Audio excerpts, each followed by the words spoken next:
Welcome back to the Campaign Builder. I'm Adam. And I'm Dan. And we're showing you how we build a campaign from level 1 to level 20. We know that your campaign will be different than ours, but listen to how we use these ideas of dynamic encounters to add unique scenarios to our sessions. We're designing encounters for a generic party of the following 5 archetypes: a warrior, priest, mage, criminal, and outdoorsman. And they're all very low level. But before we dive into the next portion of session building, we're going to determine what makes an urban setting so thoroughly unique when compared to the standard wilderness settings of fantasy tabletop role-playing games. This entire series, as well as other series on role-playing games, are available on the It's a Mimic feed on iTunes, Spotify, YouTube, and lots of other podcast apps. So don't forget to follow or subscribe on whatever app you're listening to. Also, check out the entire library of episodes on www.itsamimic.com, and feel free to support us by hitting that donate button. Well, that's enough shameless promotion for now. Let's get to building.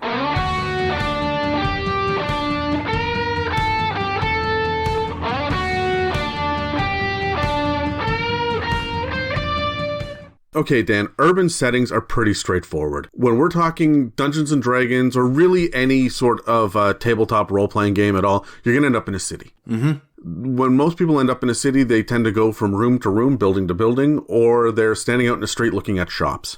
Maybe they'll end up in a marketplace. But there are lots of different wilderness settings. And yet, we know that the wilderness is just really not being in a city. Right? It's the city life is straightforward, but it's also very one-dimensional at face value. A lot of tabletop role-playing games, a lot of tables where people are sitting around aren't really giving the urban setting enough of attention, I would say. Yeah. They're focusing on one or two little street-level encounters, or, you are prepared to go in and walk into a shop, and every shop is exactly the same.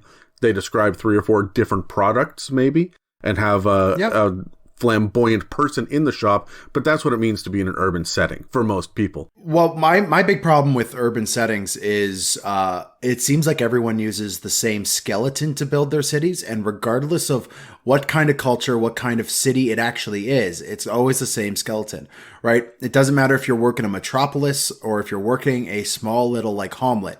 You are running, this one street that has a temple, a general store, maybe a barracks. If it's a big city, it's got a barracks and a town hall. And there you go. Oh wait, there's a bazaar. There might be a bazaar, but like everything's the same. It doesn't matter if you are in like a dwarven citadel or a desert village made of tents and like this nomadic field. It doesn't matter.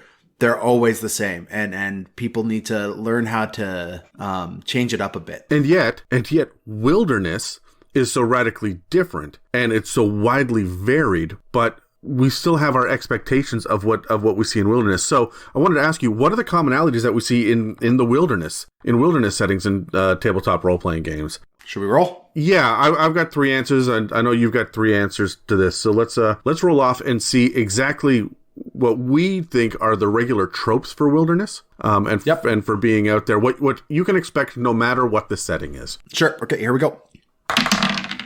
I got a 14. I got an 8. So you're going first. Right. What do you got, Dan? I mean, I'm just going to do the underhanded pitch here and just be like, survival. No one gives a shit about survivalism when you're in an urban setting. However, when you're outside in the wilderness, you've got to worry about food, tracks, maintaining shelter, finding a safe place off the beaten path. Essentially, you're going camping. Right? Even whether it's Arctic to desert, or even the only times I would say that you're not doing this in the quote unquote wilderness would be, let's say, on the ocean surface or beneath the sea. Yeah, I'm with you on that one. Yeah. Well, I just sit here and go, most people run these large boats in ocean travel as just cities on the wave. Yes. Right? And underwater is its own unique thing where, honestly, we could do a whole other episode of it being underwater. It's got its own. We'll have to do stuff. That, yeah. So just straight up camping, hey? Like that's it. That's what people think about. When you sit there and you look at your equipment list, we've got to go out on an adventure. The first thing that they do is they grab backpack, bedroll, tent. And then they start looking at their gear, right? You and I have had many, many discussions about the fact that people don't look at the mundane adventuring gear close enough or imaginatively enough. Like I'm a big fan of when I'm making a character, I spend probably more time buying random adventuring gear than I do actually building the stats of the character. People need to learn that this stuff is going to be helping them in their wilderness survival, in their campaign, no matter where you're at. I think this is a failing of modern dungeon masters not spending enough time on the exploration pillar. We always rant and bitch about how we're not spending enough time, it's not as well supported, players don't really think about it, and it's because dungeon masters are not prepping it. We've got to start thinking about the setting. We have to start thinking about exploration and the wilderness, even exploration in an urban setting. Because I've seen some of the best engagement around the table has been in the exploration side of the game in Dungeons and Dragons, and people aren't doing that, right? That they're not exploring it. They're not exploring the pillar, pardon the pun, as much as I would like them to. I guess my first one is going to be, you are going to feel weather a hell of a lot more when you are out in the wilderness. This one is really straightforward, right? People get together in groups and they build cities and whatnot to have protection from the wild. Part of the wild there, beyond just safety from animals or starvation or whatever, is the weather. And so people will put down roots and they're going to build structures, and that is something that you're going to see a lot of in an urban setting, but in a wilderness setting, you're going to have to deal with that. What happens? We don't just have random tornadoes blowing through, right? Or the odd hailstorm. Why is it always a temperate, nice, cloudy day at 2 p.m. every time we go walking out through the woods, right? There's a lot of different weather patterns out there, and I think that adds a certain level of not just realism, but depth. Yep. To even your basic travel. So yeah, my first answer is definitely the harshness of weather. I expect to see that. And again, that gets super dangerous when you talk about the ocean level. And again, this one doesn't super apply to beneath the ocean. So what I would say for a DM who is maybe a new DM planning this out, try to have a calendar in your game. Mostly because if you start talking about it's snowing, but 3 sessions ago you said it was late summer, there's going to be some issues, right? The players are going to pick up on that. So have a little calendar. Probably it's one of the things I attach to my DM screen, a little calendar to tell me what season, what year, what month I'm in. And I don't really care if you make up your own or just use a standard like real life calendar and just be like, yeah, you guys in this fantasy world, you're in December. Haha. Right?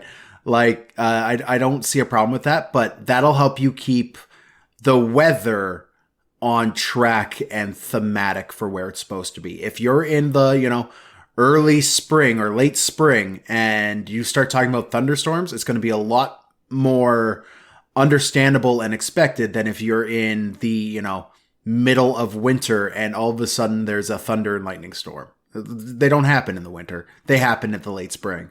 Well, it depends on your region as well, right? Like if that's true you too, can yeah. expect a thunder and lightning storm in the desert in the winter, right? The same way that you can expect there to be snow and hail in the Arctic in the summer. Yeah. Or maybe that those are just aspects of your campaign. But if you're going to start playing with weather, it's a good idea to keep a calendar. You don't have to track days, though. Just know what season you're in. No. And you can kind of hand wave and use generalities. A 7-day week is usually what people are going to be thinking about. I made the mistake in my previous campaign of creating a 10-day week with the 595-day calendar with 6 seasons. Yeah, and you're like, oh, you guys are there for a month, and we're like 30 days, and you're like, nope. No, many days, right? And so Yeah. there was some confusion and miscommunication a few times, and so adding a unique calendar can add a certain amount of there's another layer additional to it, work, right? Yeah, there's more work for the players to have to keep track of, so be careful when you do that. But at the very least, for you as a DM, you should be thinking about what season is it and what are the hallmarks of this season. What do we think about? What are the tropes?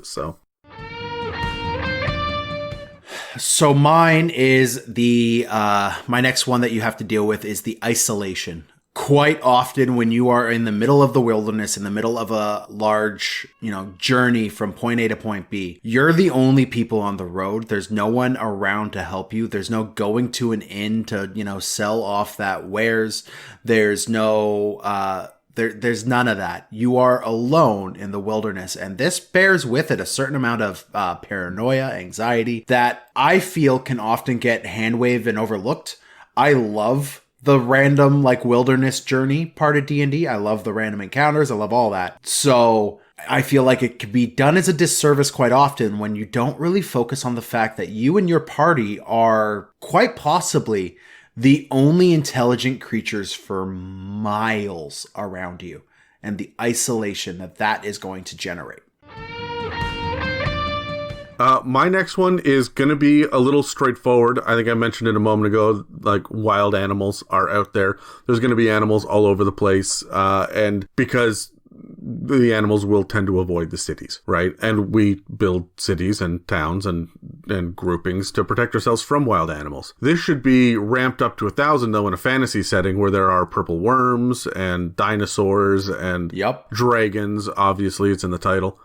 So there are many different wild animals out there. The thing is, when you are in a city and you see a wild animal, chances are it's in a zoo. This is not an encounter. Maybe it's tamed and it's somebody's pet. Or it's like a street level urchin type, like a refuse feeder, right? Like stray dogs, stray cats, rats, stuff like that, right? Vermin. Yeah. Is the only other way you see them inside of an urban setting. And so you can expect that out in the wilderness, you're going to get your random encounters. So that's my answer for the next one, is you're going to run into more just random encounters for crazy ass monsters that you are not expecting from around the corner. You are isolated, like you said, Dan, but you're isolated from intelligent creatures. The world is full of shit that wants to eat you. Oh, yeah. Yeah.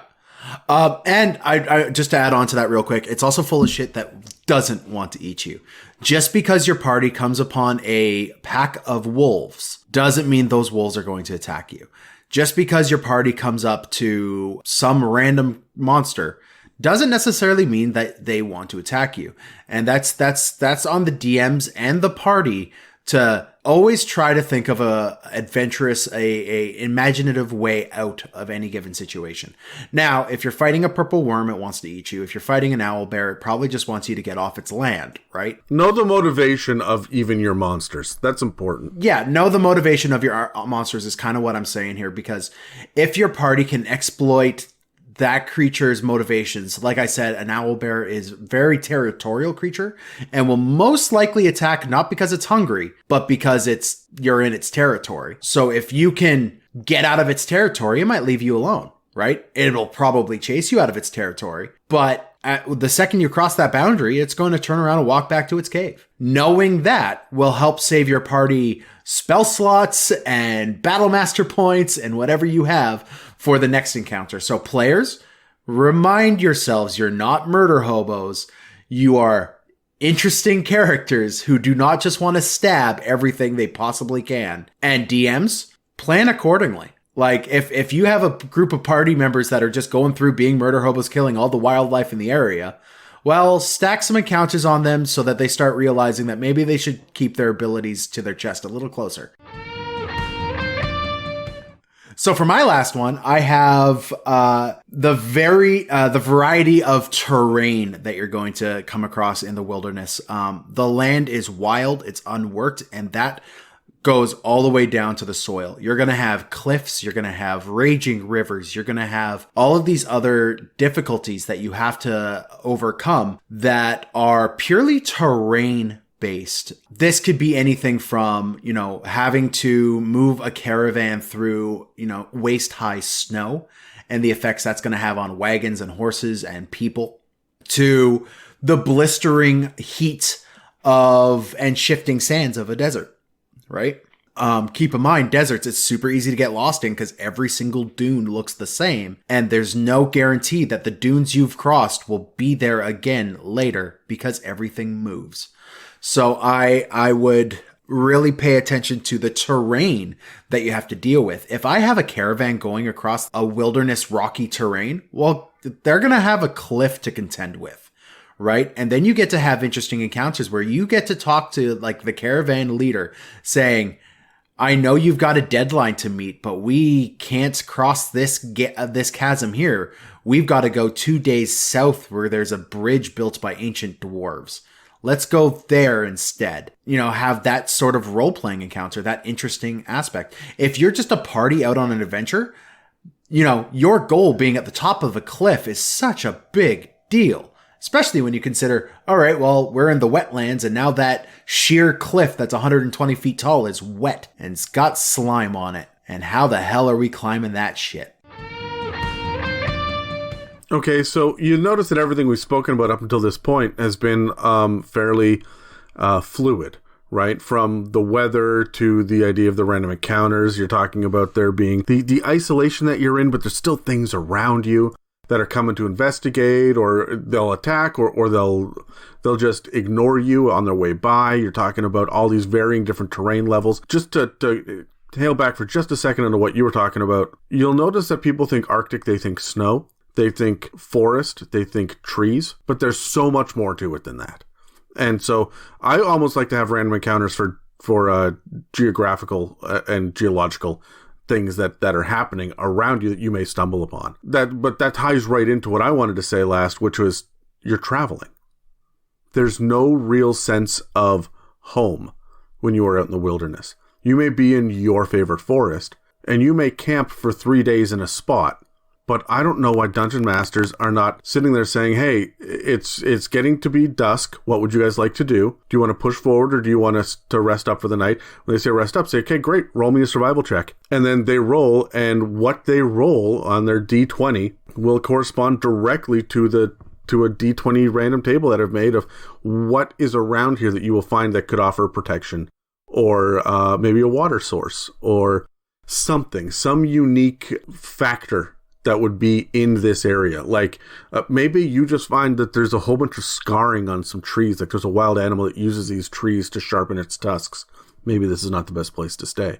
If they decide to stay anyway, a random encounter you can throw at them at 2 a.m, right? Like, we should start thinking about where we're stopping, and every time we stop, it should be somewhere different. Not every clearing, no 2 clearings are the same. No. So why do we continuously just hand wave this and say, all right, so you guys bunk for the night. Who's taking first watch?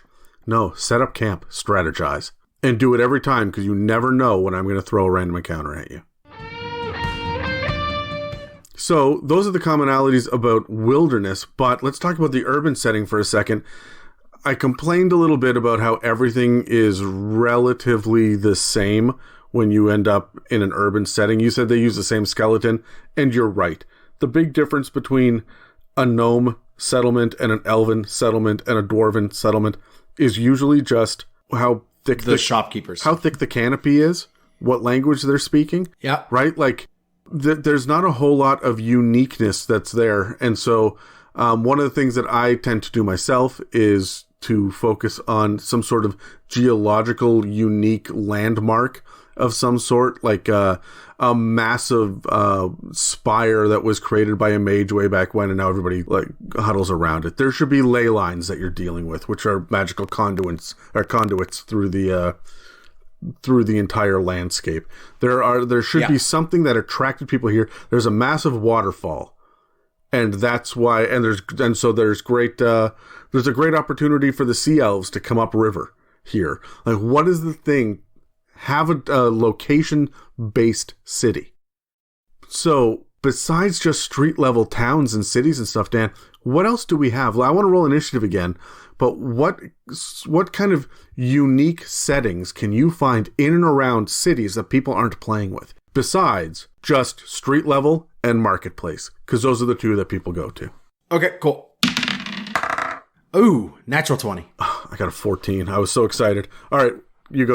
You're going first again.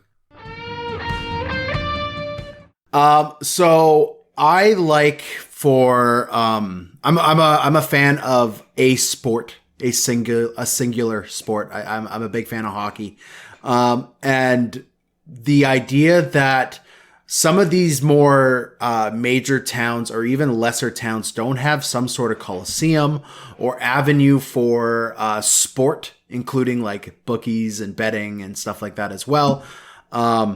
These are things that need to that could breathe some really interesting life inside of your cities. And Wizards has at sometimes brought these in themselves as well. Like if you look into the Tomb of Annihilation adventure path and you look at Port Nyanzaru, there's dinosaur racing. Like having creative sport, either gladiatorial battles or races or, stuff like that. It could boil down to there's a ring inside of the bar for brawling. And if you go up to the bartender and say, hey, I want to throw down, he'll produce a champion for you, right? And winner gets, their next drink free or something, right? Like having some sort of sport in your urban setting really breathes a lot of life into it. If you have several teams and now you have another faction to deal with inside of your cities, as people really like the New York Giants. No, they don't. But they hate the Yankees. I'm flipping it on its head, okay? You totally just picked two different sports too, by the way. Oh, is it Mets? Is it New York Mets? Is Mets the baseball team? Oh my God. Adam, baseball?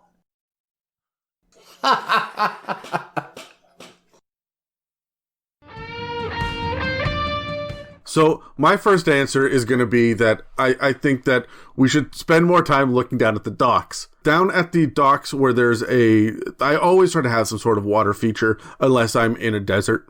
Because I really, really, really want the dock habitat down there. It's not just a bunch of piers. A lot of people think, oh, down by the docks, and they think there are 5 or 6 different ships or boats that are moored there. There's more than that. You can have many, many, many ships that are there. There's warehouses. There are usually taverns. There are going to be straight up inns and hotels as well that are littered around the area. There's going to be like fishmongers and little marketplaces and whatnot. There will be shops dedicated directly to being at the docks and sea travel, right? Where you're going to have people that are just like, hey, you know what? I sell rope and just shit tons of it. How thick do you want and what do you want it made of, right? And people will come and they will go looking for this because this is going to provide unique opportunities. You're going to start thinking outside the box when you start dealing with the docks as a marketplace as well. The other thing that I like about the docks is that in a fantasy, if you have got a big enough city, if you've got a city proper, right? It doesn't even need to be a metropolis, just a proper city where you have a huge population and there are now districts.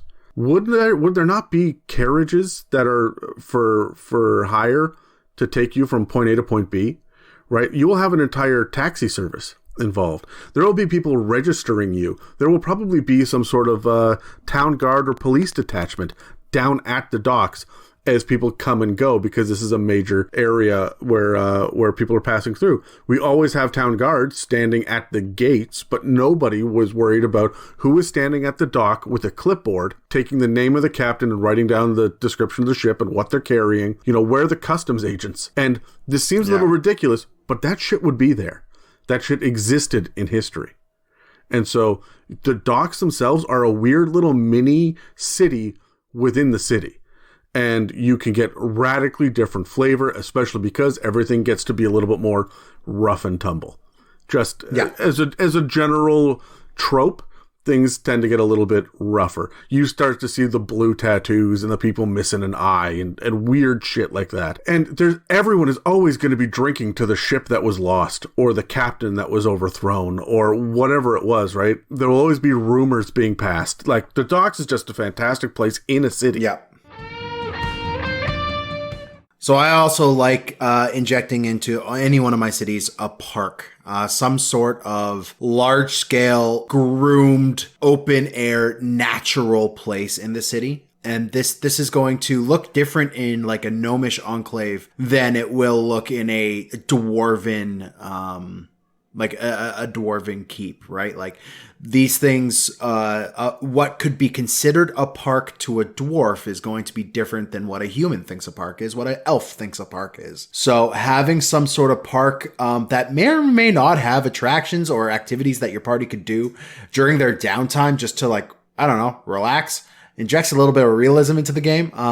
I love the idea of having like miniature amusement parks that have like rides and feats of strength and games that your party could win like little knickknacks from, right? Because Everyone loves the little knickknacks, and there's a handy dandy chart in the, what is it? Isn't it in the Dungeon Master's Guide? The 101 knickknacks that your character could have.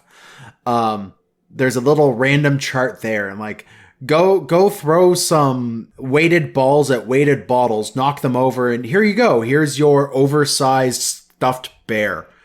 Now your barbarian has an oversized stuffed bear that they insist goes with them to the Temple of Elemental Evil to kill the princes of the apocalypse. I love it. It's fun. It's a good way to bring some comedy and some humor and some just relaxation and levity to your campaign. A park. Put a park in your city.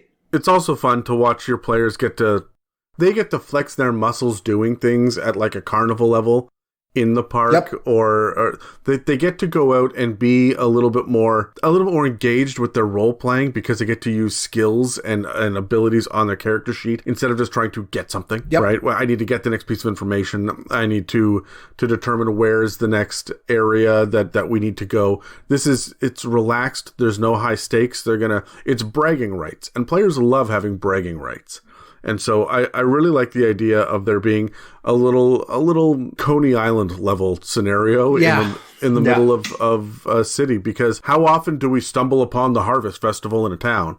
But a city would have something that would be a little bit more permanent. I actually really like the idea of a Coney Island type of thing, which is a park that is on a dock. So like you have a park in these different sections of your town. Like, what's a park in a temple district look like compared to the park in the military district, the park in the nobles district, the park in the mercantile district?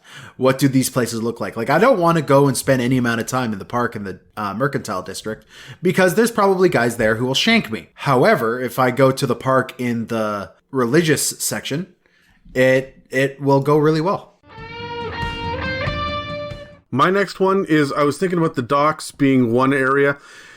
Yeah, have you ever noticed that whenever you see a city and whatnot in a fantasy realm, you see a couple of farms on the outskirts, but in reality, the farmland was the majority of the country, and the farmland was the thing that was pushing back the trees?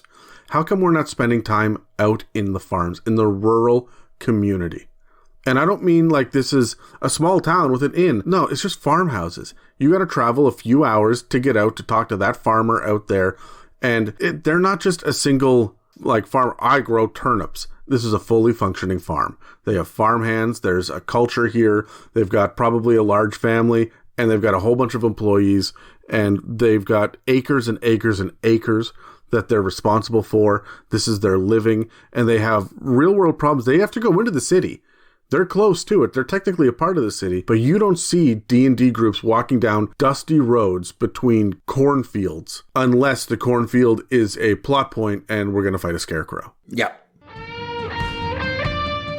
I also like putting, and I mentioned it briefly there, libraries and like storehouses of knowledge. And I understand like a lot of people do put these in their cities, but I put a lot of time and effort into building the libraries and houses of knowledge in my cities.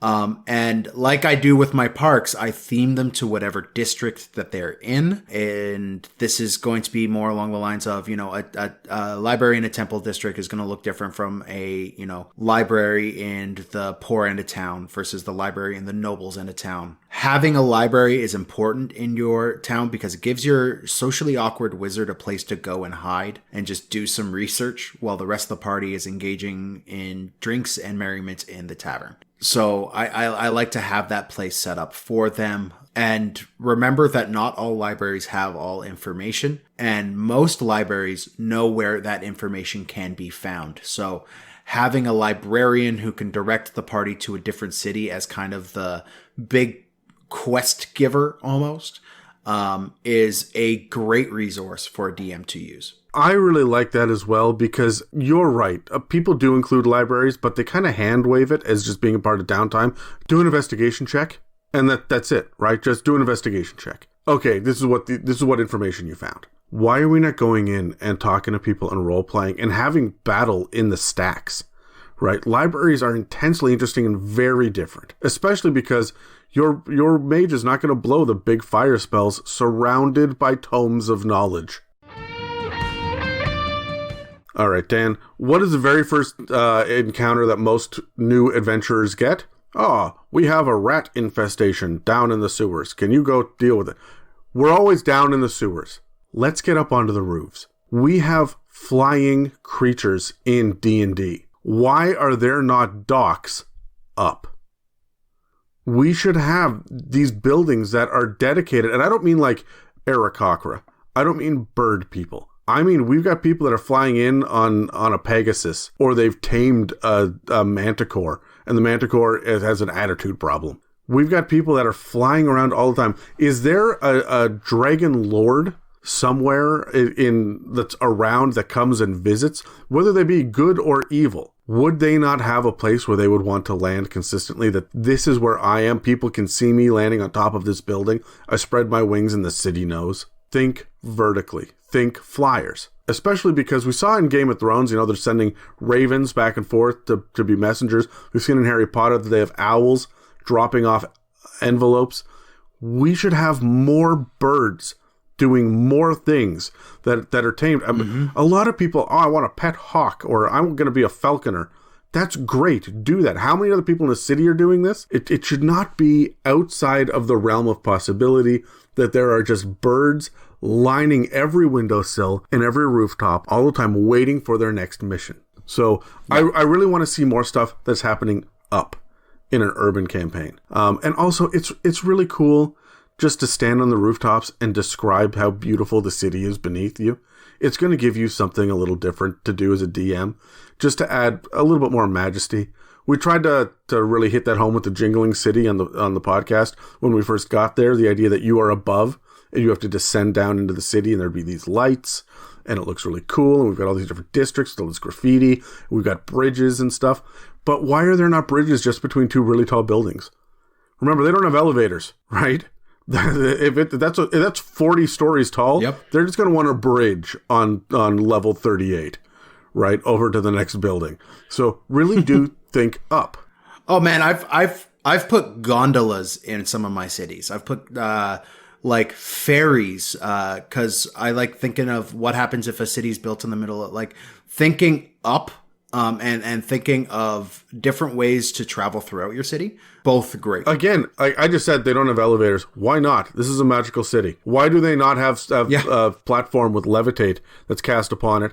And there's a guy who just activates the anti-magic field, right, to let it descend slowly, or he turns it off to let it rise slowly, right? Like, think about what you could have. Maybe these things are on the outside of buildings as well, right? There are so many cool, fantastical things you can do if you just start thinking upward. And for those of you who are like, why are there elevators in my fantasy? I mean, look at Eberron, man. Look at, we've had elevators as humans for hundreds of years. They've had different looks to them, different functions to them, but they've existed. So, like, in a world where there is gnomish tinkerers, that makes no sense why a gnomish, tiny little gnome tinkerer wouldn't have created a way to get to the top shelf in their or the second floor in their house that didn't involve stairs. Dwarves are famous miners. There are mine shafts. They have to have ways of going up and down. Exactly. So, if you think elevators don't belong in your fantasy, they do.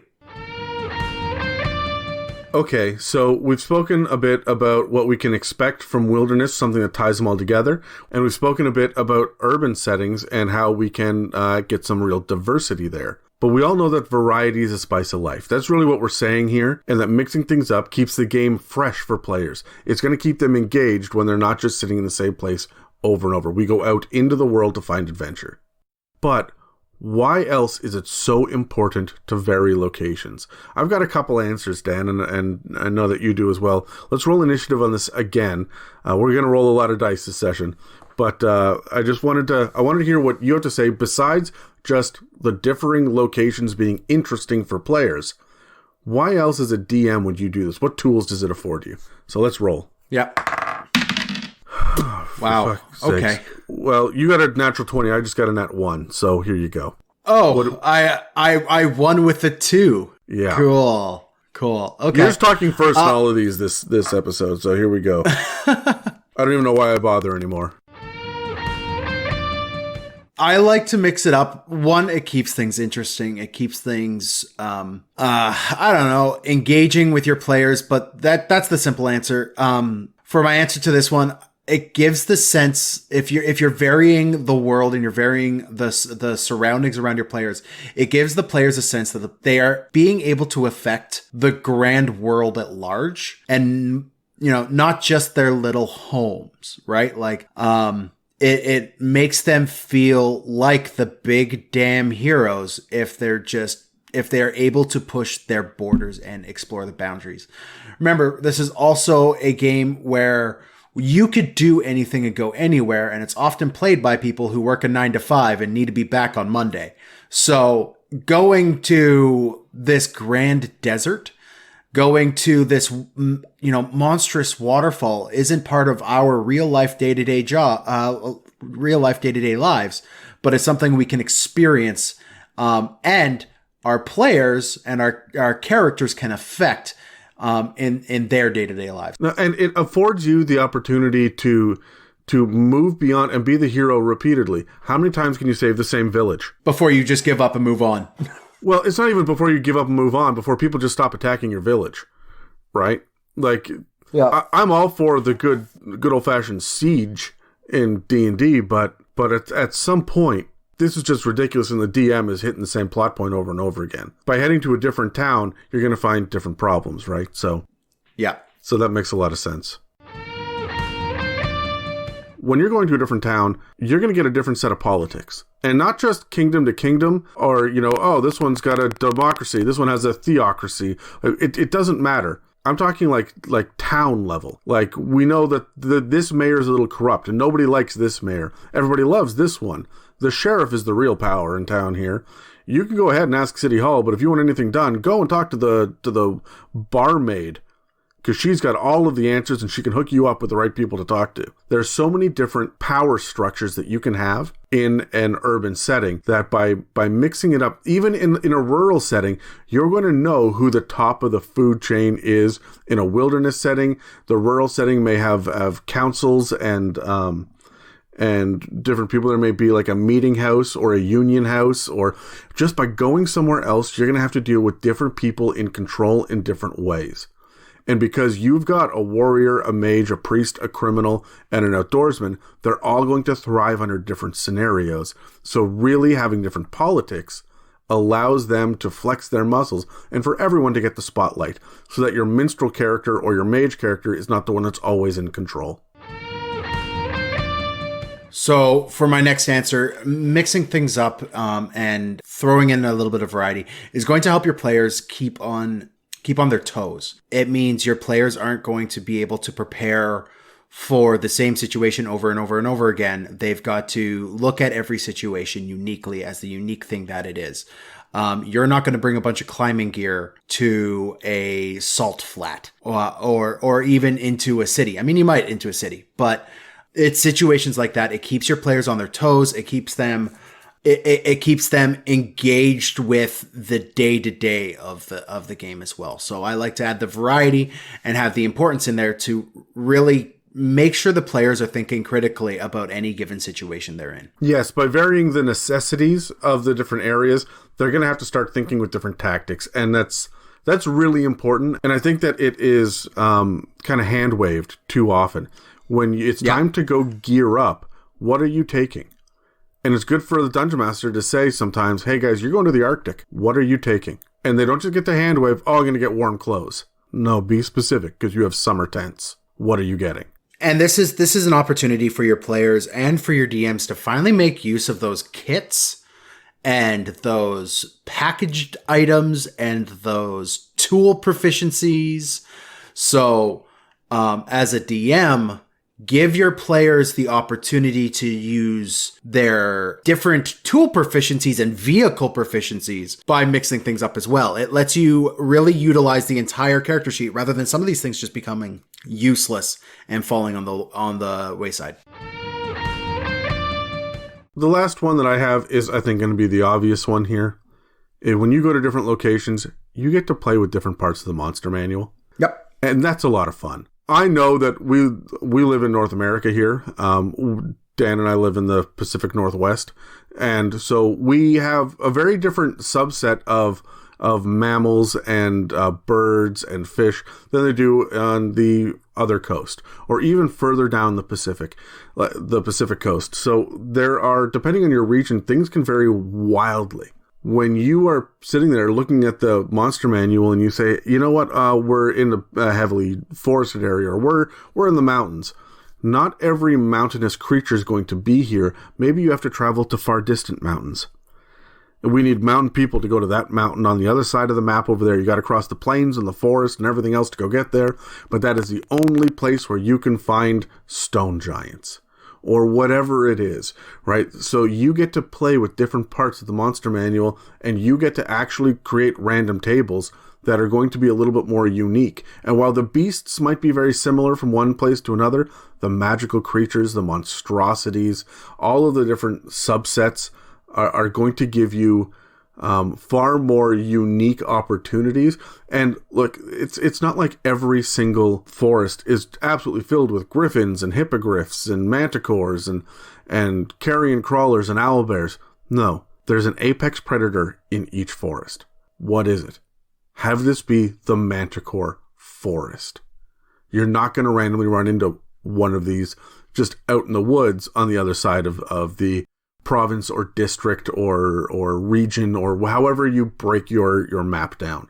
So by hitting different parts of the map, you're more likely to run into different and more unique creatures out and about. Remember, you used to have to travel to Medusa in Greek lore. Mm-hmm. Right? There was not... what's the plural of Pegasus, Dan?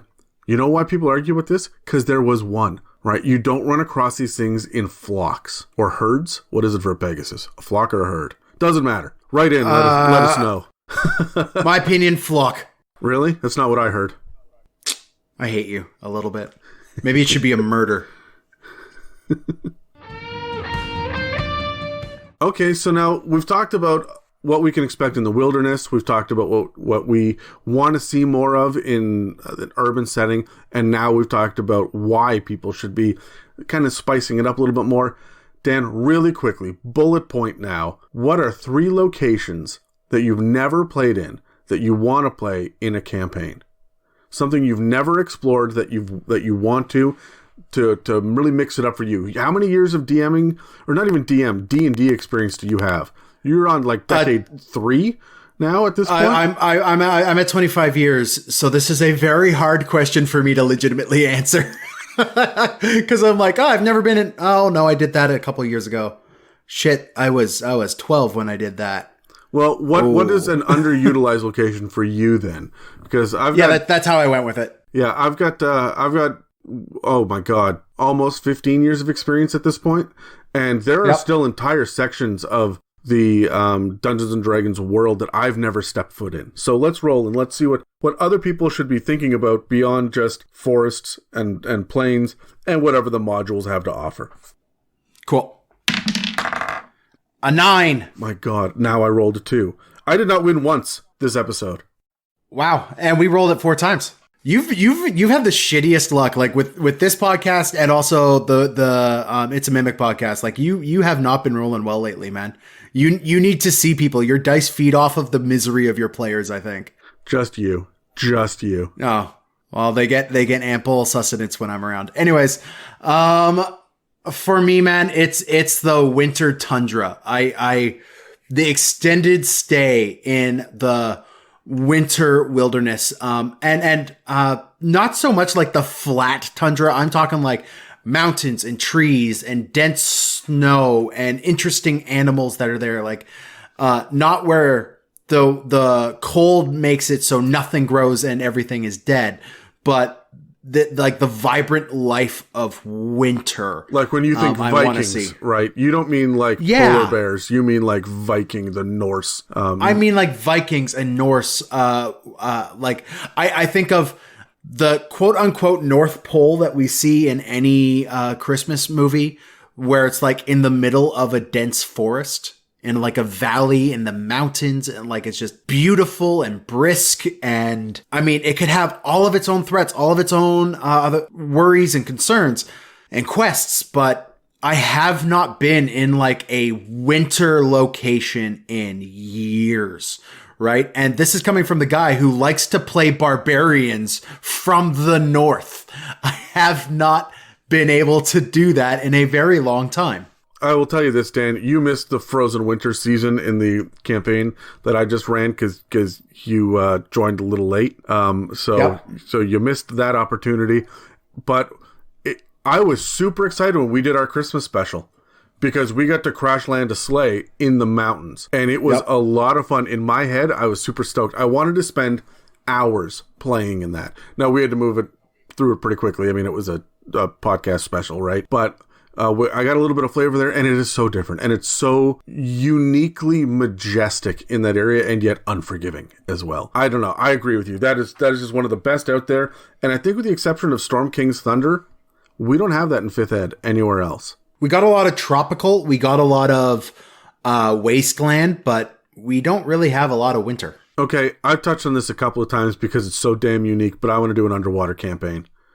I think that it is so thoroughly different, and I just need there to be consistent and awesome and well thought out 3D movement mechanics. And the moment that happens, I want to do an underwater campaign, right? And I don't mean going from bubbled city to bubbled city like in the Phantom Menace when they're underwater. No, I'm talking like Aquaman. Like that's what I want to see. I want to see some real, like, you swim up to that building that's made out of coral 300 feet above you. And that's where you have to go talk to someone. Everyone can breathe water and talk underwater, right? It just doesn't go as far. Light is dimmer down here. I want to play with underwater more often. So the idea that you cannot light fire, that is intriguing to me. And I have played a single one shot, and it lasted 2 hours, and it was combat only, and I was not impressed.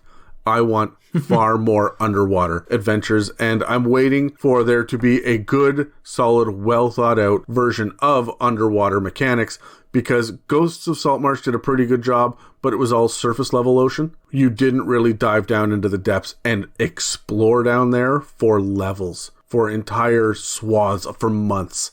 So that's what I'm looking forward to. This might just be me saying I really, really, really want to play in Avernus, but the planar hellish landscapes, which is a wilderness in and of themselves, and the varied aspects of, like, literally Avernus. I want to play and explore Avernus in its ever-shifting, ever-changing hellish landscape. It kind of breaks the mold a little bit because, I mean, we've been talking about wildernesses and cities and, like, all natural stuff, but these planar locations can offer that all in and of themselves. This is my cry to help that I want to play Avernus. They all have their own wilderness there. Yep. They just have unique, weird rules and bizarre physics and things about them.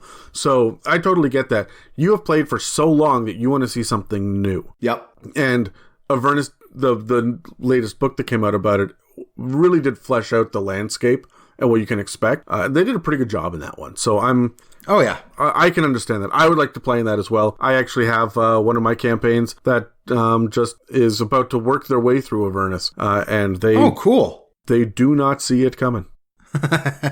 So my next one, I'm going to jump the gun. I was going to do this last, but you said you wanted to do the top level of the 9 hells. I want to explore the multiple planes of chaos. From limbo. You're not just talking about the abyss, right? You're talking about, like, anything that can be located as chaos. That's right. Absolutely everything. Because there are so many unique opportunities. Limbo itself it just blows my mind. The fact that the laws of physics don't work and shit is changing all the time and it is coming into being and then disintegrating and turning into something else. And the whole landscape is like that. It is a fever dream of insanity. And I absolutely love that. Pandemonium sounds horrifying. Being just a bunch of tunnels. And that's it, with just winds blowing through all of the time and screeching creatures that are stalking you through the tunnels. It's like the Underdark, but with a sense of crazy urgency and no safety whatsoever. There's a lot of crazy things. Arborea is another one where, I mean, and that's on the good scale, but that is just unfettered life. And it's not weird life like the Feywild. It's just pure, perfect nature. I want to spend time here. The chaos planes, the planar chaos, that's just, it appeals to me because it is wilderness cranked up to 1,000. And I love that. My next one is I want to play an entire campaign, a full arc of a campaign in the grimy, wet, steampunky town. Like I want that dark noir mystery campaign. We had a taste of this with the most recent campaign that we did. But it was just like a taste. We spent most of our time, traipsing through jungles or running away from mimics the size of galleons. I want to have a campaign that is just a mystery campaign where we play investigators and detectives or femme fatales. Or you want to play Call of Cthulhu? I want to play Call of Cthulhu again. But I want to play Call of Cthulhu. But I want it to be an urban Call of Cthulhu. Like we did ours in the middle of the frozen wilderness in nowhere, and bare tundra.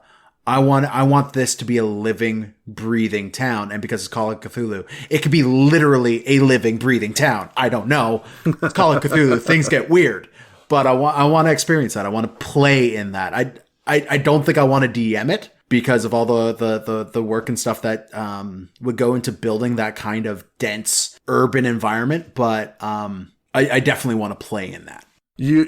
That's really good for you, because between Eberron and Ravnica, there are a lot of tools out there for a DM to build stuff that is kind of steampunky and dirty and whatnot. Yeah, I guess what I'm saying is I want to play an Eberron campaign. I should call Dave up. Oh, that's your first mistake. Okay, my last one is, I think it exists out there, and people have probably played in it. I've never played in it, and I'm a little disappointed in the narrow-mindedness of what Out of the Abyss had to offer. I want more out of the Underdark. I want to play where there are giant open oceans in the Underdark. I want to play where it is crazy. It's not just tunnels from one cavern to another. There are ravines that go down forever. There are nigh bottomless pits. I want to be down there where it is, you cannot trust the ground, where you are walking through this massive tunnel that's been bored out of the ground. You're sitting there going, who dug this? And you realize that it's kind of cylindrical shaped all the way through, and you're walking through a tunnel that a purple worm has dug out. And then as you're sitting there going, oh my god, are we in kind of the region of the purple worm? The ground starts to shake, and the purple worm just passes by in front of you, out of the ceiling into the ground, blocking your view of where you can go next. This, I think, is what I really want to see, this idea of being ants lost inside this gigantic underground labyrinth, that the area you came in is gone. That door has closed. You're down here now. This is your life. Yeah, you really want to bleed in or play into the claustrophobia of it as well. Also the crazy majesty of it too, right? There's so much beauty to be had underground. Yeah. You look up, beautiful caves on Google, and you will see all of these amazing geological structures and these geodes and crystals, and there's got to be crazy stuff down there. We've got myconids, and that's it, right? There's not a whole lot going down in the official published material. I want someone to really put their time and their mind to it to build something fantastic, absolutely amazing. Yeah, down there, and then fill it full of a bunch of slavery and horror and death. Oh man, I really like that. And not just the taste we got into Out of the Abyss, but a full campaign dive would be wonderful to do.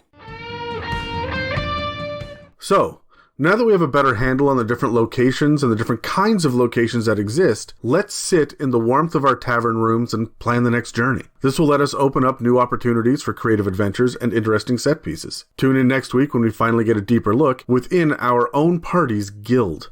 Check us out on Instagram, Facebook, r/It's a Mimic, one word, on Reddit, and more. And contact us at info@itsamimic.com, because we would love to hear your thoughts on how you would use this episode in your own homebrew campaigns. I'm Dan. And I'm Adam. And we'll be back with more prep work next week.